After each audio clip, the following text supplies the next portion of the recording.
राधे राधे, जय श्री कृष्णा दोस्तों। आइए अब हम आषाढ़ मास के महात्म्य का आगे का अध्याय सुनते हैं। इस अध्याय में इंद्रधुम्न के द्वारा सहस्त्र अश्वमेध यज्ञों का अनुष्ठान और ध्यान में भगवान का दर्शन करने का महात्म्य आएगा। सभी ऋषि मुनियों ने पूछा कि हे महर्षि जी, उस क्षेत्र में भगवान नरसिंह के स्थापित हो जाने पर राजा इंद्रधुम्न ने क्या किया।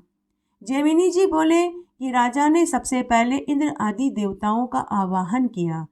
छहों अंग पद क्रम सहित चारों वेदों के विद्वान सहस्त्रों ऋषियों ब्राह्मणों को निमंत्रण दिया, जो यज्ञ विद्या में कुशल, मीमांसा शास्त्र में परिनिष्ठित थे, सदाचारी, शुद्ध कुलीन, सत्यवादी, विष्णु को आदर देने वाले सभी को निमंत्रण भेजा। राजा का सभा भवन पत्थर का बना हुआ था। उसकी ऊंचाई बहुत ऊंची थी।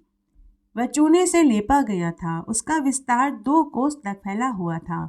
उसमें नीचे की भूमि कहीं रत्नों से मढ़ी गई थी, तो कहीं सोने से, तो कहीं स्फटिक मणि से, तो कहीं चांदी से बनी हुई थी। उस भवन के चारों ओर सुखपूर्वक उतरने के लिए सैकड़ों सीढ़ियां बनी हुई थी। शुभ दिन, शुभ नक्षत्र में सब सभासदों के बीच बुलाकर राजा ने सबको यथायोग्य आसन दिया। जब सब लोग अपने अपने आसन पर सुखपूर्वक बैठ गए, तब राजा ने अपने पुरोहित के साथ उपस्थित हो देवताओं, ऋषियों, मुनियों, राजाओं के बीच में रत्न सिंहासन पर बैठे हुए शचीपति इंद्र का दिव्यमाला, चंदन, वस्त्र, आसन आदि के द्वारा पूजन किया। उसके बाद विष्णुओं की पूजा करी। फिर नारद और पुरोहित सहित उन्होंने इंद्र से कहा कि हे देवेश्वर, मैं अश्वमेध यज्ञ द्वारा यज्ञ पुरुष भगवान विष्णु का पूजन करूंगा। आप इसके लिए मुझे आज्ञा दीजिए। जब तक सहस्त्र यज्ञ पूर्ण न हो जाए, तब तक देवताओं सहित आप इस सभा भवन में उपस्थित रहें। आपने पहले यहाँ जिन शरीरधारी नील माधव का दर्शन किया था, वे बालू राशि में छिप गए हैं। उनके पुनः प्रकाश में आने पर आप लोगों का भी कल्याण होगा। इसलिए मेरा सारा प्रयत्न है। राजा के इस प्रकार सूचित करने पर इंद्र आदि देवताओं ने कहा कि हे इंद्रधुम, तुम सचमुच में महात्मा हो। तुमने इस पृथ्वी पर सत्यव्रत का पालन किया है। हमने पहले से ही तुम्हारे भविष्य कार्यक्रम को जान लिया है। तुम्हारा यह कार्य तीनों लोकों में पवित्र करने वाला होगा। इससे तुम्हें बड़ी मदद मिलेगी। तुम भक्त वत्सल भगवान विष्णु का सहस्त्र अश्वमेध यज्ञ विधि पूर्वक सुख पूर्वक पूर्ण करोगे। उसके बाद राजा ने यज्ञ के आरंभ के लिए भगवान का पूजन किया। भगवान विष्णु को सभा भवन में इष्टदेव के आसन पर बिठाकर राजा अपनी पत्नी के साथ निश्चित लग्न की प्रतीक्षा करने लगा। स्वस्ति वाचन हो जाने पर पुण्य वाचन और आबूदायिक श्राद्ध संपन्न किया। उसके बाद सभी सामग्री लेकर राजा ने ऋतुवजों का वरण किया। वरण हो जाने पर उन्होंने सपत्नीक राजा को यज्ञ की दीक्षा दी। वेदी का संस्कार करके उस पर प्रज्वलित आवाहन अग्नि की स्थापना की गई। वह अग्नि साक्षात भगवान विष्णु का तेज पुंज था। फिर प्रोक्षण अभिमंत्रण करके उत्तम लक्षणों द्वारा अश्व को छोड़ा गया। यज्ञ की दीक्षा लिए हुए राजा मौन होकर मृगचंद पर बैठ गए। जब तक महायज्ञ का कार्य चलता रहा, तब तक सब मनुष्यों के लिए वहां 6 प्रकार के अन्नपान चतुर रसोइयों द्वारा तैयार किए जाते रहे। उस यज्ञ में प्रतिदिन लोगों के सम्मान और आदर में वृद्धि होती थी। साथ ही नित्य नए नए भोज्य पदार्थ एक से बढ़कर एक प्रस्तुत किए जाते थे। वहां सर्वत्र प्रयत्न करके लोगों का आदर सम्मान होता था। आग्रह करके भोजन कराया जाता था। वहां किसी को याचना नहीं करनी पड़ती थी। कोई विमुख नहीं लौटता था। महाराज के महल सब मनुष्यों के लिए अपने घर के समान हो गए थे।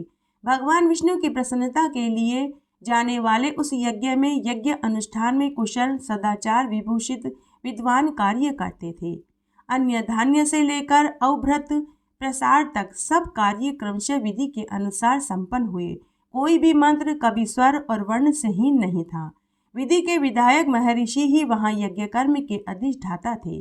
अतः कर्म में कहीं कोई त्रुटि नहीं हुई। वहां सप्त ऋषि, याज्ञवल्क्य आदि मुनि, जो गुण दोष का विभाग करने वाले हैं, यज्ञ के दिव्य सदस्य, यज्ञ के साक्षी, यज्ञ कर्म कराने वाले थे। उन्हीं का ऋतुवजों के रूप में वर्ण कराया गया था। यज्ञ में सम्मिलित हुए मुनि लोग परस्पर कथा वार्ता के प्रसंग में वैदिक वाको वाक्य, सुक्त, गुहा, उपनिषद की चर्चा करते थे। सब पापों का नाश करने वाले भगवत चरित्रों की कथा वहां सभा में हुआ करती थी। राजा इंद्रद्युम्न के यज्ञ में सभी देवता प्रत्यक्ष होकर हविष्यान्न ग्रहण करते थे। वह यज्ञ तीनों लोकों को प्रसन्न करने वाला था। इस प्रकार क्रमशः विधि पूर्वक चलने वाला वह अश्वमेध यज्ञ 999 की संख्या तक पहुंच गया। जब अंतिम यज्ञ होने वाला था तब राजा इंद्रद्युम्न प्रतिदिन दिव्य अवस्था को प्राप्त होने लगे।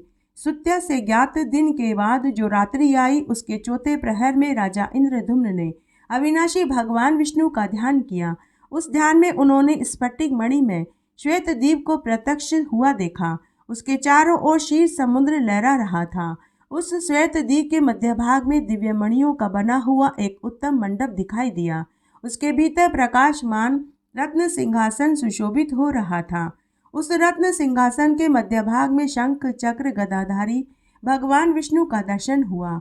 उनके अंगों की कांति नील मेघ के समान श्याम वर्ण की थी। वे वनमाला से विभूषित थे। उनके दाहिने भाग में हिमालय के सदृश घोर तथा कोटि चंद्रमाओं के समान कांतिमान धरणीधर अनंत विराजमान थे, जो फण रूपी मुकुट का विस्तार करके सुंदर छत्र के आकार में परिणित हो रहा था।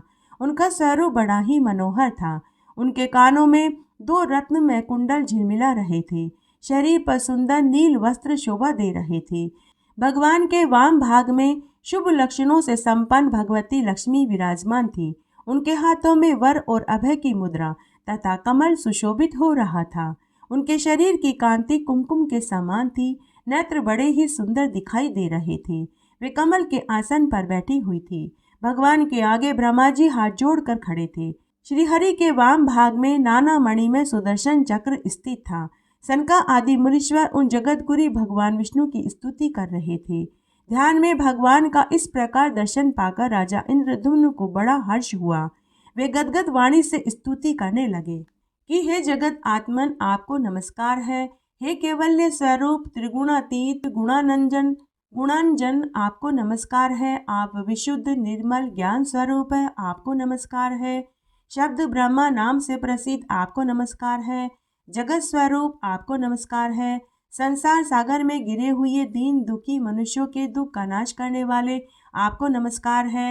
हृदय के दुर्भेद्य ग्रंथियों का भेदन करने वाले, आपको नमस्कार है।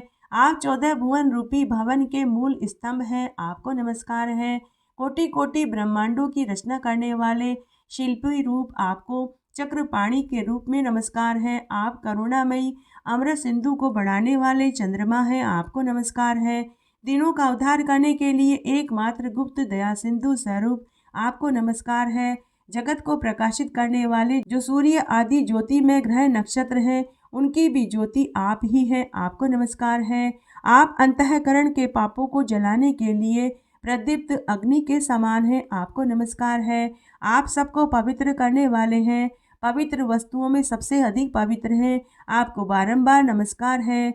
आप सबसे अधिक भारी, सबसे महान, सबसे अधिक विस्तार युक्त है, आपको बारंबार नमस्कार है।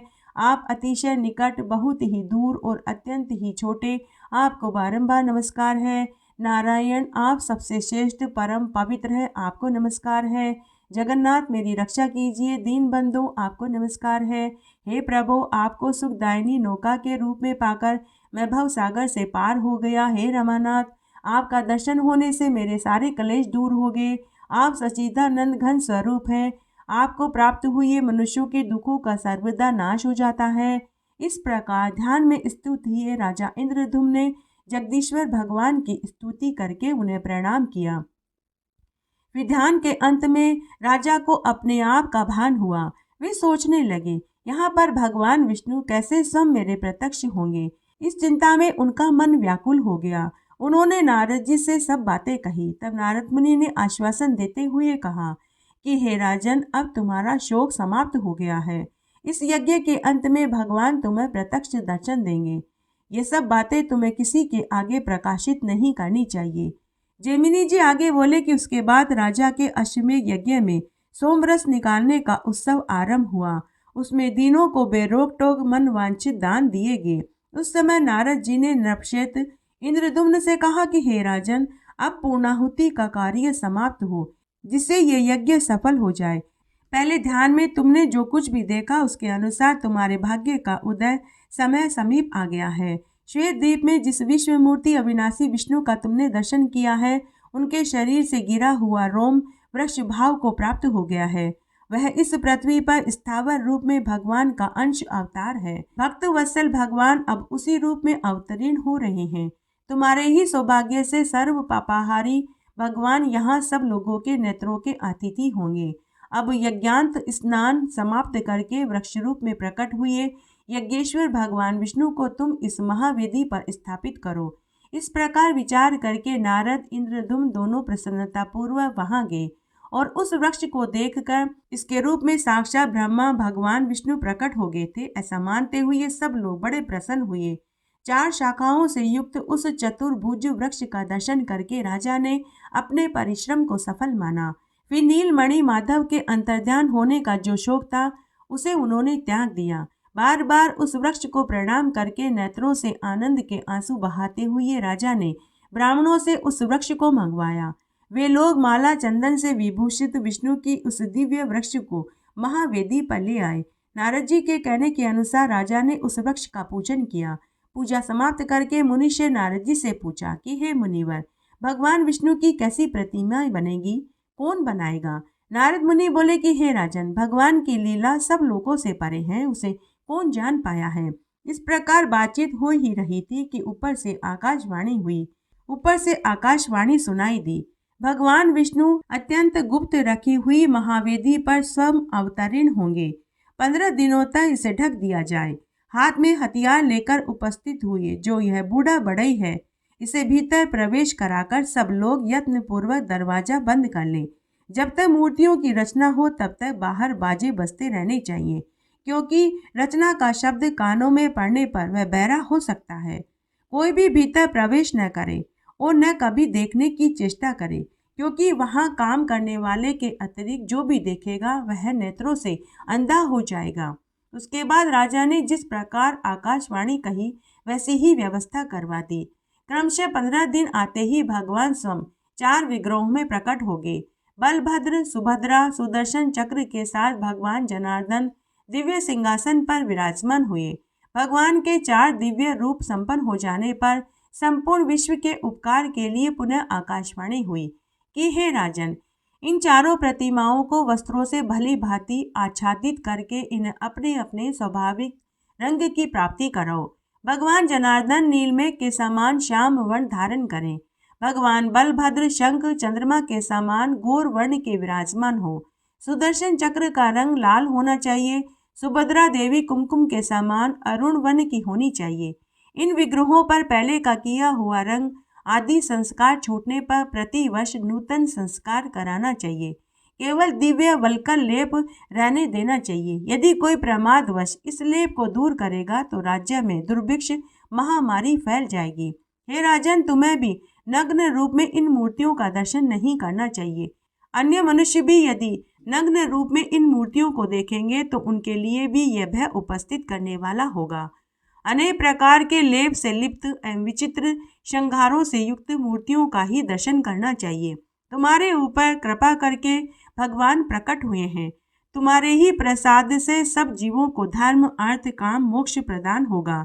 नीलाचल पर कल्पवृक्ष के वायव्य कोण से 100 हाथ की दूरी पर भगवान नरसिंह के उत्तर भाग में जो बहुत बड़ा मैदान है, उसमें अत्यंत सुंदर 1000 हाथ ऊंचा मंदिर बनवाकर उसी में भगवान की स्थापना कर दो।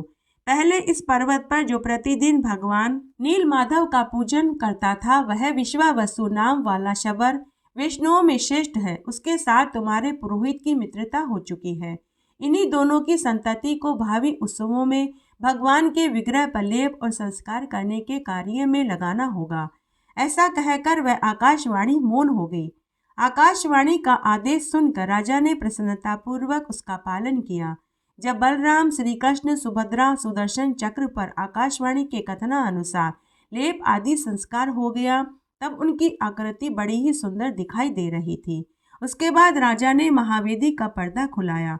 फिर सबने रत्न सिंहासन पर विराजमान भगवान की झांकी की। उन भगवत विग्रहों का दर्शन करके राजा इंद्रधुम्न आनंद के समुद्र में डूब गए।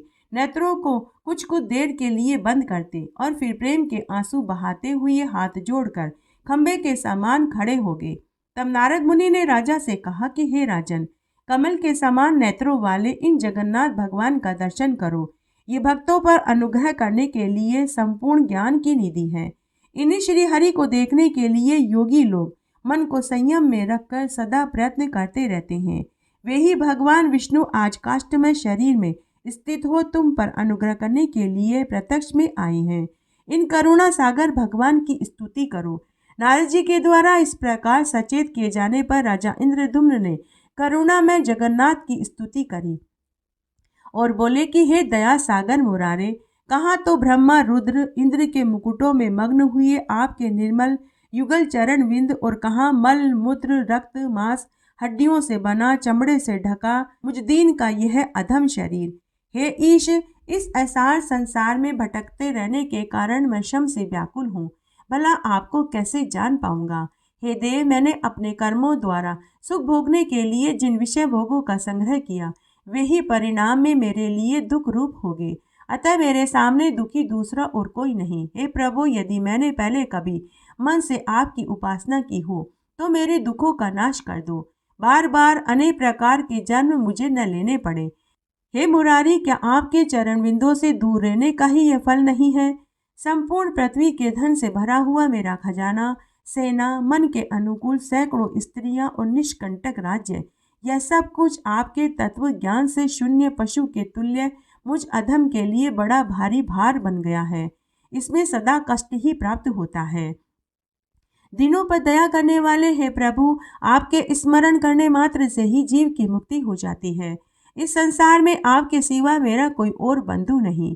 मेरी बुद्धि आपके चरण बिंदों से कभी अलग न हो। आप सच्चिदानंद में परिपूर्ण सिंधु हैं, जो सहस्त्रों जन्मों का भाग्य उदय होने पर आपको पा गए हैं। वे क्या कभी लेश मात्र सुख और अनंत दुखों से भरे हुए विषय भोग रूपी इंद्रजाल की और आंख उठाकर देखते हैं। कहाँ तो जिसमें लेश मात्र सुख और अनंत दुखों की खान रूपी सैकड़ों ग्रंथियां हैं, ऐसे कर्मों का अटूट बंधन, और कहाँ अनंत अनादि एवं एक आनंद प्रद आपके पवित्र चरण बिंद। सब पर स्वभावतः कृपा करने वाले हैं प्रभु। मूलभूत आप परमेश्वर को न पाकर तुच्छ कार्य के लिए बहुत भटकने वाले क्लेश के ही भाजन रूप मुझ अत्यंत दीन की रक्षा कीजिए। संपूर्ण विश्व के एकमात्र वंदनीय हे विष्णु भगवान, हे वेदांत वेद अव्यव्य विश्वनाथ, आप ही समस्त पाप राशियों का नाश करने में समर्थ हैं। बलवानों में श्रेष्ठ बलभद्र, आपका विग्रह सहस्त्रों फणों से आवृत है। आप ईश्वर हैं। मैं आपकी शरण में आया हूँ। संसार को आश्रय देने वाले, संपूर्ण देवताओं को उत्पन्न करने वाली मंगलमय सुभद्रा के दोनों चरणों को प्रणाम करता हूँ। हे नाथ, यह ब्रह्मांड का समूह जिसकी किरणों के समुदाय से रचा गया है और जो दैत्यों की सेना का संहार करने वाला है, उस सुदर्शन चक्र के रूप में आपको मैं प्रणाम करता हूँ। इस प्रकार स्तुति करके राजा इंद्रद्युम्न ने भगवान को साष्टांग प्रणाम किया और कहा, अनाथों के बंधु हे जगन्नाथ, संसार समुद्र में डूबे हुए मुझ दीन दुख शोक में व्याकुल मनुष्य का आप कृपा पूर्वक उद्धार करें। उसके बाद नारद मुनि ने कहा, अपार भव सागर से पार उतारने में तत्पर भगवान नारायण, आपकी सदा ही जय हो जय हो। सनक सनंदन सनातन आदि श्रेष्ठ योगी आपके दिव्य तत्व का चिंतन करते रहते हैं। आप सर्वलोक स्वरूप, सब लोगों को सुख देने वाले, संपूर्ण विश्व के उपकारक तथा समस्त जगत के वंदनीय हैं। कोटि कोटि ब्रह्मा रुद्र इंद्र मरुदगण अश्वनी कुमार साध्य सिद्धगण आपके लीला विलास से संपन्न है। संपूर्ण देवता दानव आपके चरणों में प्रणाम करते हैं। हे त्रिभुवन गुरु, आप किसी के भी पूर्णतया जानने में समर्थ नहीं है। आपको नमस्कार है, नमस्कार है।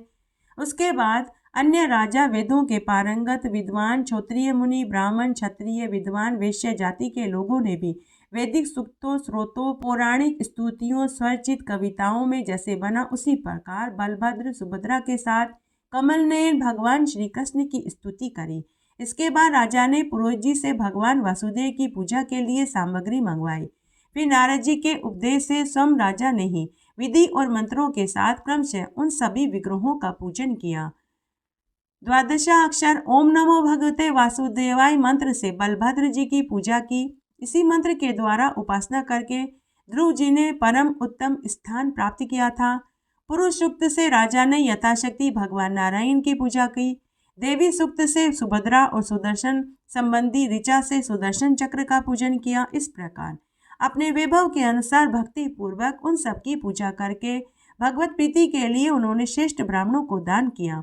इसके बाद राजा ने शुभ समय शुभ नक्षत्र में नारद आदि श्रेष्ठ ब्राह्मणों की पूजा करके सुस्ति वाचन कराया और जगन्नाथ जी का स्मरण करते हुए वास्तु पूजन पूर्वक शिल्पी का पूजन किया।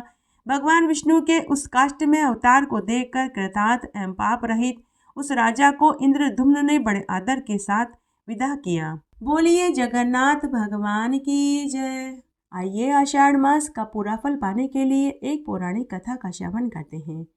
एक बार एक गांव में एक ननद भाभी रहती थी। दोनों ही एक दूसरे को पसंद नहीं करती थी। ननद भाभी को खूब खरी खोटी सुनाती तो भाभी भी अपनी ननद को खूब गालियां देती। ननद चार सुनाती तो भाभी भी कहाँ पीछे रहने वाली थी, वह उसे 10 ताने देती। दोनों ही एक दूसरे को पसंद नहीं करती थी।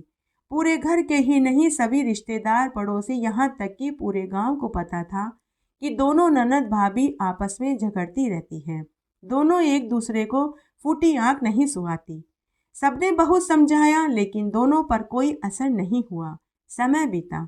आज उन दोनों का बुढ़ापा आ चुका था। भाभी के बेटे बहुओं ने अपनी माँ को घर के एक कोने में पटक दिया था। उधर ननद की भी यही हालत थी। दोनों के बेटा बहू उन्हें पसंद नहीं करते थे, नहीं उन्हें इज्जत देते थे। दोनों के बेटा बहू उन्हें भोजन की थाली ऐसे परोसते थे जैसे किसी कुत्ते के आगे रोटी डाली जाती है। दोनों पड़ी पड़ी अपने दुखों पर रोने लगी। उधर भाभी अपने खाट पर पड़ी पड़ी सोच रही थी कि मैंने पूरी उम्र ननद को खूब खरी खोटी सुनाई, कभी उसे 2 मीठे बोल नहीं बोले, कभी उसे वार त्योहार पर रोटी खाने नहीं बुलाया, कभी वार त्योहार पर उसे कपड़े रुपया नहीं दिया। जब भी मेरी ननद आती मैंने उसे खूब गालियां दी। मैंने उसके दिल को बहुत ठेस पहुंचाई है। मुझे उसी का दंड भोगना पड़ रहा है कि आज मैं अपने ही घर में एक कोने में पड़ी हूँ और मेरे ही बेटा बहू मेरी इज्जत नहीं करते। उधर ननद को भी अपनी करनी याद आने लगी।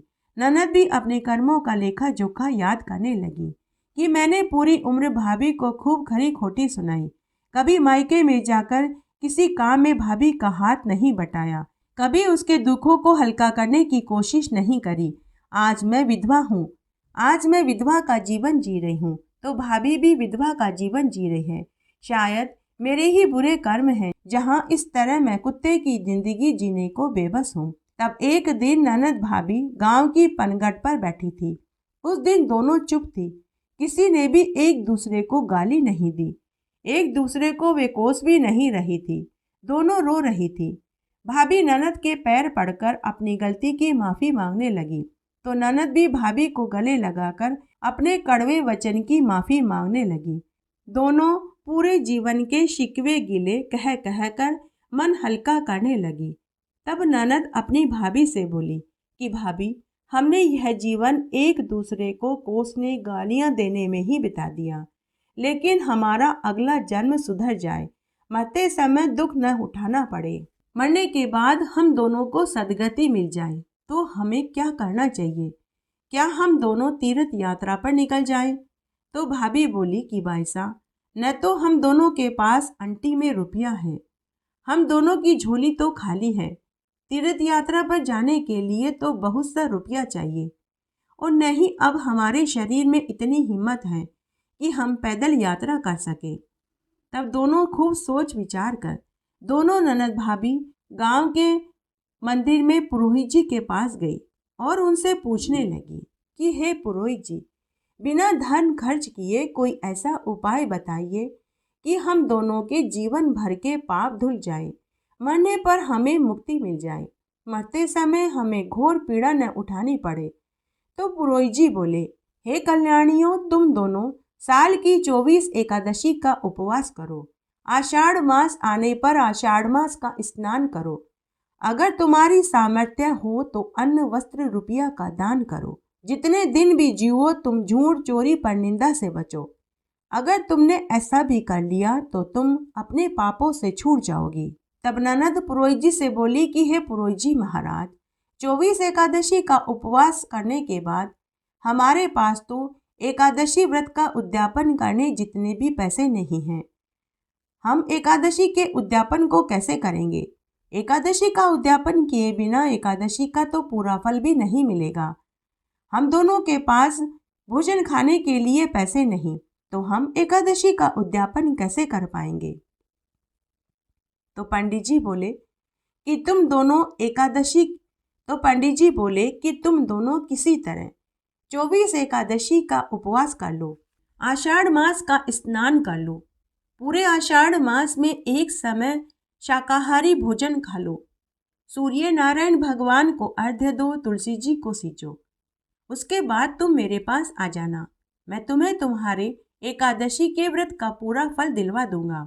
उसके बाद दोनों ननद भाभी आपस में बोली कि हम दोनों 24 एकादशी का उपवास कर लेते हैं और आषाढ़ मास का स्नान कर लेते हैं। उसके बाद हम पंडित जी के पास आएंगे। इस तरह दोनों ननद भाभी अपने अपने घर चली गई। तब उन्होंने पूरे साल 24 एकादशी के उपवास करे। आषाढ़ मास के आने पर आषाढ़ मास का स्नान किया और एक समय भोजन खाया।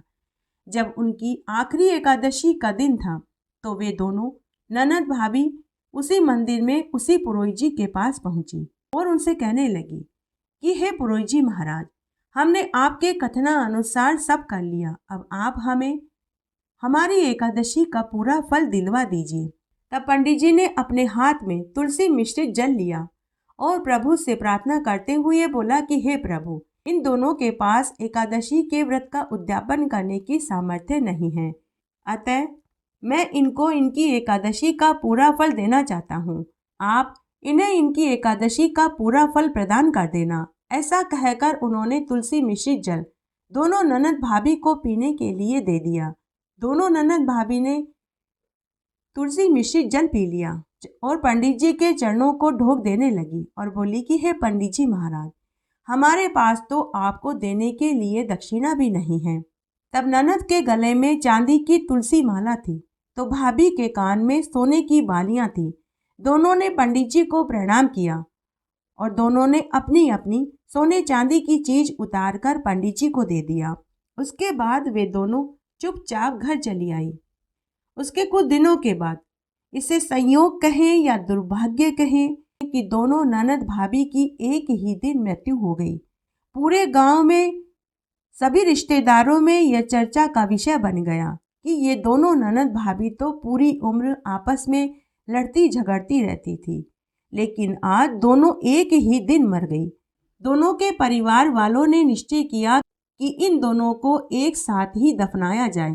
तब एक ही अर्थी पर उन दोनों को लेटाया गया। पूरे जीवन काल में उन दोनों के मन में द्वेष भाव रहा, लेकिन मरने से पहले 24 एकादशी का व्रत करने और आषाढ़ मास का स्नान करने से उनके जीवन भर के सारे पाप धुल गए और मरने के बाद उन्हें सीधे बैकुंठ लोक की प्राप्ति हुई। बोलिए विष्णु भगवान की जय। आषाढ़ मास के इस महात्म्य का पूरा लाभ पाने के लिए आइए अब हम लप्सी और तपसी की कथा का श्रवण करते हैं। लप्सी और तपसी की कहानी। सभी कथा कहानियों के साथ में लप्सी और तपसी की कथा नहीं सुनी जाती है तो व्रत का पूरा फल प्राप्त नहीं होता। आइए लप्सी और तपसी की कथा का श्रवण करते हैं। एक बार एक लप्सी और एक तपसी था। दोनों गहरे मित्र थे। तपसी तो सदा भगवान की सेवा पूजा करता और मंत्रों को बोलता और रोज तपस्या करता था, जबकि लप्सी को पूजा पाठ करना नहीं आता था, तो वह रोज सवा सेर की लापसी बनाता, भगवान को भोग लगाता, घंटी बजाता और चादर तान कर सो जाता। तब एक दिन दोनों दोस्तों में इस बात की लड़ाई छिड़ गई कि कौन भगवान का सच्चा भक्त है। तपसी ने कहा कि मैं भगवान का सच्चा भक्त हूँ, तो लप्सी कहने लगा कि नहीं, भगवान का सबसे बड़ा भक्त तो मैं हूँ। तब तपसी बोला कि तुम भगवान के सबसे बड़े भक्त कैसे हो सकते हो? न तो तुम्हें मंत्रों का जाप करना आता है, नहीं तुम्हें पूजा करनी आती है। मैं भगवान की रोज तपस्या करता हूँ, घंटों बैठकर भगवान के भजन गाता हूँ, घंटों बैठकर भगवान के मंत्रों का जाप करता हूँ। इसलिए भगवान का सच्चा भक्त तो मैं ही हूँ। तुम क्या करते हो? तुम तो सवा शेर की लापसी बनाकर भगवान को भोग लगाते हो और खुद जीव लेते हो और चादर तान कर सो जाते हो। इस तरह दोनों में लड़ाई छिड़ गई।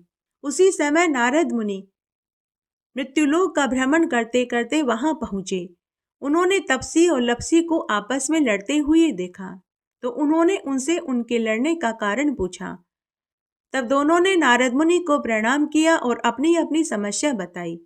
दोनों ने कहा कि हे देवऋषि नारद जी, अब आप ही बताइए कि हम दोनों में से कौन भगवान का सच्चा भक्त है।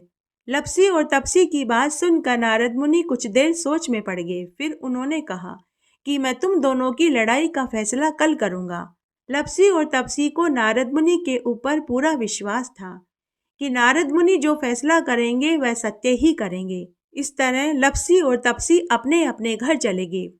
दूसरे दिन जब तपसी सुबह सुबह नदी पर स्नान करने के लिए जाने लगा, तो नारद मुनि ने उसके रास्ते में 1.25 करोड़ की अंगूठी गिरा दी। अंगूठी देखकर तपसी के मन में लालच आ गया। उसने अंगूठी उठाई और मन ही मन सोचने लगा कि यह अंगूठी तो बड़ी कीमती लग रही है। अगर मैं इस अंगूठी को बेच दूंगा तो मुझे बहुत सा धन मिलेगा और उस धन से मैं खूब बड़े बड़े यज्ञ हवन करूंगा, भगवान के मंदिर बनवाऊंगा और भंडारा करूंगा और फिर मैं अपने आप को भगवान का सबसे बड़ा भक्त सिद्ध कर दूंगा। बस इसी लालच के कारण उसने अंगूठी उठाकर अपने पास रख ली और फिर नहा धोकर तपस्या करने बैठा तो अंगूठी को अपने पैर के नीचे दबा लिया। उधर लपसी ने रोज की तरह 1.25 शेर की लापसी बनाई और वह भगवान को भोग लगाने के लिए मंदिर जाने लगा। तब नारद मुनि ने लपसी के सामने भी 1.25 करोड़ की अंगूठी गिरा दी। जब लपसी ने अंगूठी देखी तो वह मन ही मन सोचने लगा कि जिसकी भी यह अंगूठी होगी उस बेचारे को तो बहुत दुख हो रहा होगा। उसने वह अंगूठी उठा ली, यह सोचकर कि भगवान के मंदिर में भगवान के चरणों में रख दूंगा। जिसकी भी अंगूठी होगी वह मंदिर में भगवान से प्रार्थना करने तो जरूर जाएगा और जब उसे वहां खुद की अंगूठी मिलेगी तो वह अंगूठी पाकर खुश हो जाएगा। ऐसा सोचकर लपसी ने अंगूठी उठा ली। अंगूठी लेकर वह मंदिर में आया और फिर उसने उस अंगूठी को भगवान के चरणों में रख दिया। उसके बाद उसने भगवान को भोग लगाया। वहां खड़े सभी लोगों को भोग का प्रसाद बांट दिया और बचा हुआ भोग उसने खुद खा लिया और चादर ओढ़कर सो गया। उसके बाद शाम को लपसी और तपसी पुनः मिले। तभी नारद मुनि वहां आ गए। नारद मुनि को आया हुआ देख कर लपसी और तपसी उनके पास गए और उन्हें प्रणाम करके पूछने लगे कि हे देवऋषि नारद जी, अब आप बताइए हम दोनों में से कौन सबसे बड़ा भगवान का सच्चा भक्त है। तब नारद मुनि बोले कि तुम दोनों में से लपसी भगवान का सबसे बड़ा भक्त है। यह सुनकर तपसी नारद मुनि से बोला कि हे देवऋषि नारद जी, आपने किस आधार पर लपसी को भगवान का सबसे बड़ा भक्त कहा है, जबकि इसे तो कोई पूजा पाठ करनी भी नहीं आती, नहीं इसे मंत्रों का जाप करना आता है, केवल 1.25 शेर की लापसी बनाकर भगवान को भोग लगाता है और बाद में खुद जीव लेता है। तब नारद मुनि बोले कि सुबह मैंने तुम दोनों के रास्ते में 1.25 करोड़ की अंगूठी गिराई थी। तब हे तपसी, अंगूठी को देखकर तेरे मन में लालच आ गया था। तूने वह अंगूठी उठाकर अपने पास रख ली, जबकि इस लपसी ने अंगूठी उठाकर भगवान के मंदिर में भगवान के चरणों के पास रख दी, यह सोचकर कि जिसकी भी अंगूठी होगी वह भगवान की पूजा करने तो जरूर जाएगा, तो उसे वहां उसकी अंगूठी मिल जाएगी। नारद मुनि की बात सुनकर तपसी को बहुत दुख हुआ। वह अपनी भूल पर पछतावा करने लगा। तब वह नारद मुनि के चरणों में गिर पड़ा और रोने लगा और कहने लगा कि हे देवऋषि नारद जी, मुझ पर कृपा करिए। मुझे अपनी गलती का एहसास हो चुका है। अब आप मुझे बताइए, मुझे मेरी तपस्या का फल कैसे मिलेगा। नारद मुनि को तपसी के ऊपर दया आ गई। नारद मुनि बोले कि जो कोई भी सभी व्रतों में सभी कथा कहानियों को सुनने के बाद लपसी और तपसी की कथा नहीं सुनेंगे तो उनके व्रत का फल तुझे मिलेगा। ब्राह्मण जिमा कर के दक्षिणा नहीं दी तो फल तुझे मिलेगा। बहन बेटियों को साड़ी देकर ब्लाउज नहीं दिया तो फल तुझे मिलेगा। जो कोई भी अपने घर में गाय और कुत्ते की रोटी नहीं निकालेंगे तो उनकी पूजा पाठ का सारा फल तुझे मिलेगा। दीपक से दीपक जलाया तो फल तुझे मिलेगा। महिलाएं अगर सीधे हाथ की तरफ नाड़ा बांधेंगी तो फल तुझे मिलेगा। मकान बनाकर के थली नहीं बनाई तो फल तुझे मिलेगा। कार्तिक मास, वैशाख मास, पुरुषोत्तम मास, माघ मास और सभी एकादशी और चतुर्थी व्रत में सभी कथा कहानियों के साथ में लपसी और तपसी की कहानी नहीं सुनेंगे तो उनके व्रतों का फल तुझे मिलेगा। इस तरह हमने आज आषाढ़ मास का यह महात्म्य सुना। आशा करती हूँ आपको इस महात्म्य को सुनने का पूरा लाभ मिलेगा। मेरे साथ बने रहने के लिए आपका धन्यवाद। आगे आने वाली कथा कहानी के लिए भी आप इसी तरह मेरे साथ बने रहें। धन्यवाद।